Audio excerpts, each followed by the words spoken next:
সকলোকে পুনৰ নমস্কাৰ জনাই মই অজয় হাজৰিকা।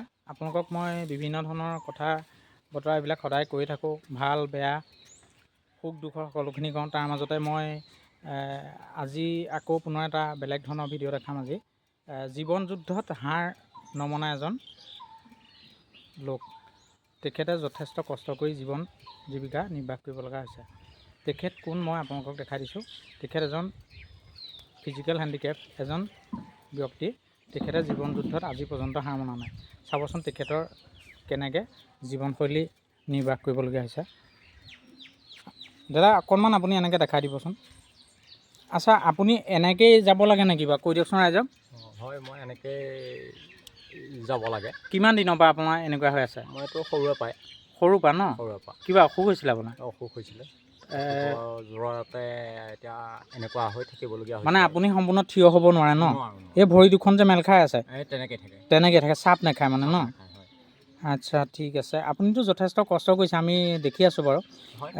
ধৰক যিটো নেকি কষ্ট মানে আমি কৰিবলৈ ভাবোঁ, কিন্তু সেই কষ্টটো আপুনি কৰি আছে। আপুনি সেই যিটো ব্যৱসায় কৰি আপুনি বৰ্তমান চলি আছে, আপুনি সেই ব্যৱসায়টো কৰোঁতে কিবা কষ্ট অনুভৱ কৰেনে? কষ্ট হয় আৰু হ'লেও কষ্ট যেন অনুভৱ নকৰোঁগৈ আৰু। নকৰে ন? উপায়টো নাই, কৰি খাব লাগিব। ঠিক আছে, মই আজি আপোনাক অসমৰ সকলো ৰাইজকে দেখাই দিলোঁ। ৰাইজেও আশীৰ্বাদ কৰিব, মোৰ ফালৰ পৰা কৈছোঁ তেখেতক অকণমান সুস্বাস্থ্যগৰাকী হৈ থাকিবলৈ আশীৰ্বাদ কৰিব, লগতে দীৰ্ঘায়ু কামনা কৰিব। মই দেখাই দিলোঁ আৰু তেখেতে কেনেকৈ কি ব্যৱসায় কৰি আছে তাৰ ওপৰত মই অকণমান দেখাই দিছোঁ। আপোনালোকে চাব দেই, মই দেখাই আছোঁ।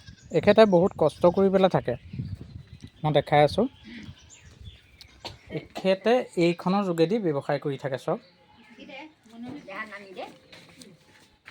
এইখনেই হৈ গ'ল তেখেতৰ বাহনখন। ইয়াতে বহি তেখেতে আমাৰ গোটেই গাঁওবিলাকত ঘূৰি পেলাই এই জেগাটোতে চিলিণ্ডাৰ বহুৱাই পেলাই চিলিণ্ডাৰ ব্যৱসায় কৰে। আমাৰ ৰাইজেও যথেষ্ট সহায় কৰি দিয়ে বাৰু। চিলিণ্ডাৰ ব্যৱসায় কৰি পেলাই তেখেতে পৰিয়াল পোহপাল দি আছে। গতিকে ৰাইজ আপোনালোকে অন্ততঃ আপুনি আহক, ভিতৰলৈ সোমাই আহক, এবাৰ আশীৰ্বাদ কৰিবচোন। তেখেত যাতে সুস্বাস্থ্যৱান হৈ আৰু বহুত দিন আমাৰ মাজত জীয়াই থাকিব, আশীৰ্বাদ কৰিব। দেখাই দিলোঁ, বেয়া লাগিছে ৰাইজ। আমি সুস্বাস্থ্যগৰাকী হৈও আমি ইমান কষ্ট কৰিবলৈ কেতিয়াবা হাৰ মানি যাওঁ, কিন্তু এজন